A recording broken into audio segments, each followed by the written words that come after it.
Ukiwa unaishi uswahilini, unatakiwa uweke sawa tabia yako. Sisi tuna elimu kwa vitendo. Na huyu hapa ndio Mswahili original. Tazama madada hawa ambao wamepita bila kumsalimia, alafu wanarudi tena bila kumsalimia na wanauliza shida yao.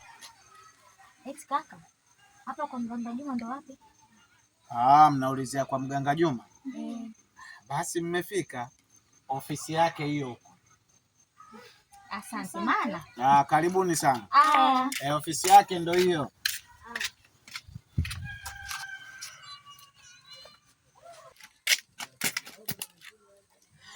Baba chizi Si chooni huko.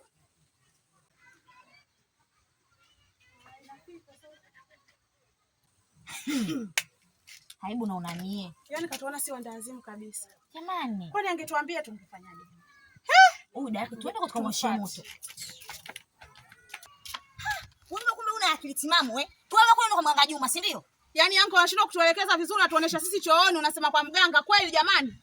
Kwa hiyo wewe ungetulia sisi kwa mganga Juma ungefaidika nini? Au sisi tungenenepa wapi labda? Huyu kitu cha bure baba. Basi kwa na huruma. Tumekuuliza kwa wema, kwa usalama. Unataka hata ugomvi na wewe. Kwa siku tungeza kwa mganga Juma tungenenepa.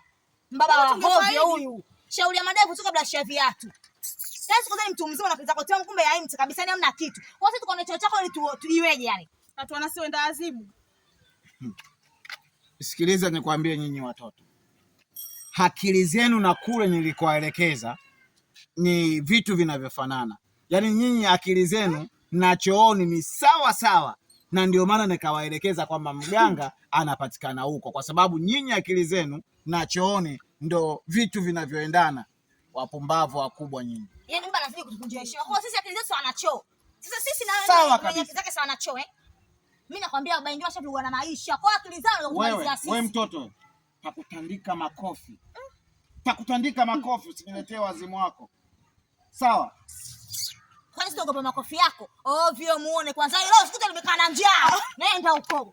Wapumbavu nyinyi. Akili zenu ni sawa kabisa na mavi nyinyi. Wajinga nyinyi. Sisi ndo Waswahili. Yaani wewe unapita usalimii, unarudi unafanya kazi ya kuniuliza swali, alafu mimi nikuelekeze. Na kuelekeza choo.